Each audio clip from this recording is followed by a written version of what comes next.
안녕하세요. 뉴스 속 날씨 김수현입니다. 쌀쌀한 날씨에 가정에서나 사무실에서 온풍기나 난로 같은 난방기구 많이들 사용하실 텐데요. 하지만 뜨겁지 않다고 방심하다 보면 자신도 모르는 사이에 화상을 입을 수 있다고 합니다. 심하면 피부 이식 수술을 받아야 하는 경우도 있다고 하는데요. 오늘은 피부 비뇨기과 전문의 김태구 원장님과 함께 겨울철 많이 발생하는 저온 화상에 대해서 이야기 나눠보도록 하겠습니다. 원장님 안녕하세요. 안녕하세요. 네. 사실 겨울이다 보니까 핫팩이라든지 전기장판, 온수매트 이런 것들 많이 사용하거든요. 이때 이거 잘못 사용하다 보면 저온 화상을 입는다. 이거 뭐 저희 뉴스에서도 많이 보고 있는데 모르시는 분들을 위해서 저온 화상이 무엇인지 간단하게 설명 좀 부탁드릴게요. 일반적으로 화상이라고 하면 약 뜨거운 물질, 즉 섭씨 80도에서 100도 이상의 고온 물질로 인해서 발생하는 피부의 손상이라고 생각하시는 분들이 많습니다. 그러나 섭씨 50도 이하의 낮은 온도에서도 장시간 노출이 되면 화상을 입을 수가 있는데요. 이렇게 되지 않을 것 같이 낮은 온도에서 장시간 노출이 되어 발생하는 화상을 저온 화상이라고 합니다. 섭씨 48도 정도의 온도에서 5분 이상 장시간 노출이 될 경우 화상을 입게 됩니다. 통상적으로 전기장판이나 온수매트, 찜질팩 같이 온도가 높지 않으면서 직접적으로 피부에 접촉할 수 있는 난방 장비에 의한 저온 화상이 흔한 편이고 전기 난로의 복사 열에 의해서도 저온 화상이 일어날 수가 있습니다. 열은 혈류에 의해 몸으로 전해지고 확산되는데 전기장판이나 찜질팩처럼 국소 부위에 열이 가해지면 혈액의 흐름이 나빠져 열의 확산이 어려워지고 뜨겁다고 느끼지 못하는 사이에 피부의 표피에서부터 심부 조직까지 온도가 상승하여 저온 화상을 입게 되는 것입니다. 네. 네, 실제로 이 겨울철에 저온 화상으로 인해서 병원을 찾는 분들이 많은지 좀 궁금하고 그렇다면 어떤 사례로 저온 화상을 입게 되는지도 궁금합니다. 네, 그 저온 화상의 환자는 1년 중 추위가 시작되는 11월 중순부터 늘어나는데요. 그냥 생활하기에는 약간 쌀쌀하고 그렇다고 보일러를 틀기에는 좀 이른 감이 있어 전기장판이나 온수 매트만 켜고 생활을 하다가 화상을 입는 분들이 많습니다. 특히 급격히 추워진 올해의 경우 저온 화상 환자가 전년 대비 약 10%가량 늘었다고 하는데요. 겨울철에는 전체 화상 환자들의 약 15% 정도가 저온 화상으로 병원을 찾게 됩니다. 얼마 전 진료실을 찾으신 환자분의 사례를 들면 제가 개원하고 있는 남양주는 산이 많아 도시에 비해서 온도가 좀 더 낮기 때문에 더욱 춥게 느껴져서 방바닥 온도를 더욱 높이시는 분들이 많습니다. 할아버님께서 저녁 식사를 하신 후에 반주로 소주를 한 반병 정도 드신 것 같은데요. 방바닥 온도를 높게 맞춘 후에 이불도 깔지 않고 그냥 주무셨습니다. 따뜻하다 보니까 더욱 깊게 잠이 들면서 8시간 정도 후에 깨어나 보니 등하고 허리, 엉덩이, 양측 하지에 저온 화상을 입어서 병원에 내원하신 경우가 있었습니다.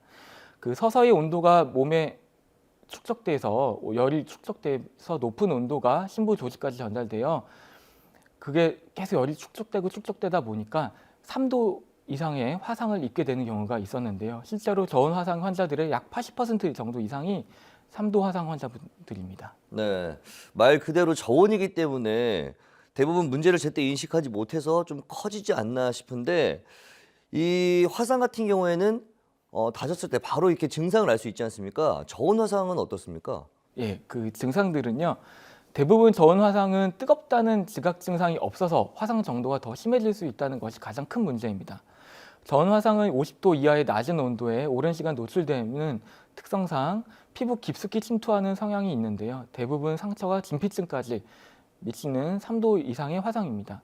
주로 엉덩이나 허벅지와 같이 전기 매트에 접촉하는 부위에 잘 생기고 피부와 괴사에 하얀 색상을 나타내는데요. 감각도 없으면서 별다른 통증이 없어 자신이 화상이 입었는지도 모르는 경우가 많아서 시일이 한참 지난 후에야 병원을 찾는 경우가 많습니다. 저온 화상은 서서히 일어나기에 일반적으로 우리가 알고 있는 화상 증상인 피부가 붉게 변하면서 심한 통증이 일어나거나 크게 물집이 잡히는 등의 증상이 저온 화상에선 일어나지가 않기 때문에 치료로 시기를 놓쳐서 깊은 상처를 남긴다는 점에서 더 위험하다고 볼 수 있겠습니다. 네.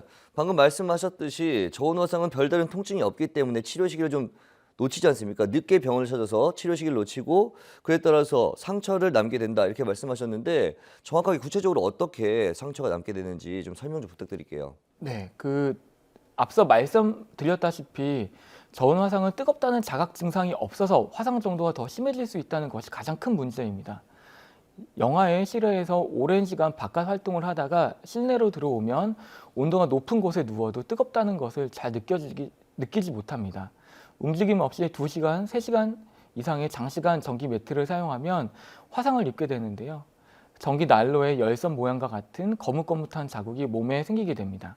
주머니에 넣고 다니는 핫팩이나 손난로, 건강에 좋다는 이유로 많은 사람들이 즐겨하는 뜸도 마찬가지입니다.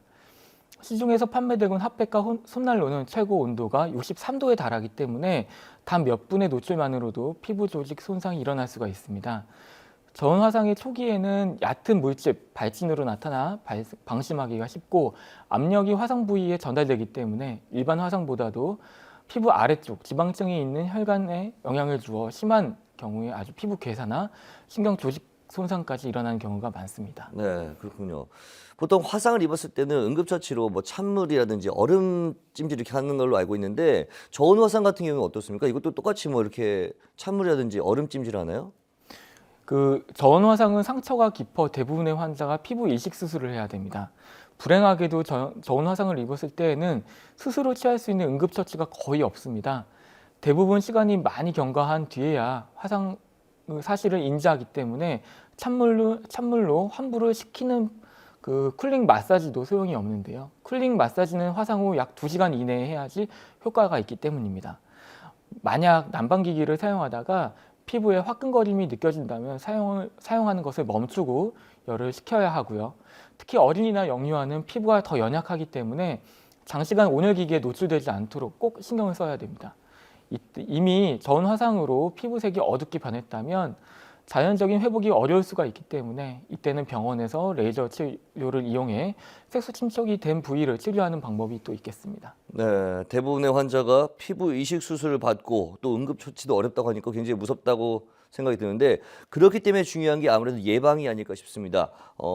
이 저온 화상을 예방하기 위해서는 어떤 것들을 주의해야죠?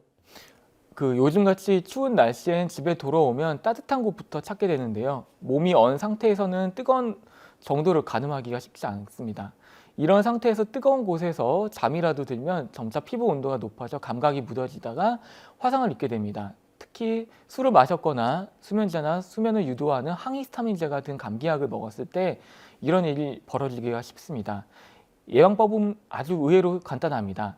전기장판이나 온수매트 위에 담요를 한 장 깔아두면 되는데요.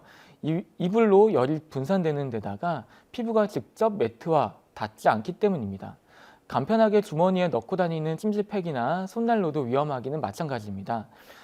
시중에서 판매되는 손난로는 최고 온도가 약 63도에 이르기 때문에 63도로 달궈진 물체에 1초만 닿아도 화상을 입을 수가 있다는 점을 감안하면 매우 위험하겠습니다. 따라서 반드시 수건이나 천으로 감싸서 사용하시는 것이 좋겠습니다. 또 난로와 같은 온열기기는 너무 가까운 거리에서 사용해서는 안 되며 최소 1m 이상의 거리를 두고 사용해야 되겠습니다. 또한 당뇨나 혈류 장애가 있는 분들은 피부 감각이 떨어져 있어서 일반인보다 저온 화상을 입을 수 있는 확률이 높기 때문에 국소 온열 기구의 사용을 자제하시는 것이 좋겠습니다. 네, 그렇군요. 오늘 말씀 고맙습니다. 뜨거움으로 인해서 간지러웠던 경험 한 번쯤 있을 텐데요. 그것이 바로 통증의 약한 단계입니다. 그 단계를 넘어서면 보통 적응했다고 생각하기 마련인데 이것은 저온 화상으로 발전하는 과정이라고 합니다. 난방기구 용품의 사용법을 충분히 숙지하고 안전하게 사용하시기 바랍니다. 뉴스 속 날씨 오늘 준비한 소식은 여기까지입니다. 시청해주신 여러분 고맙습니다.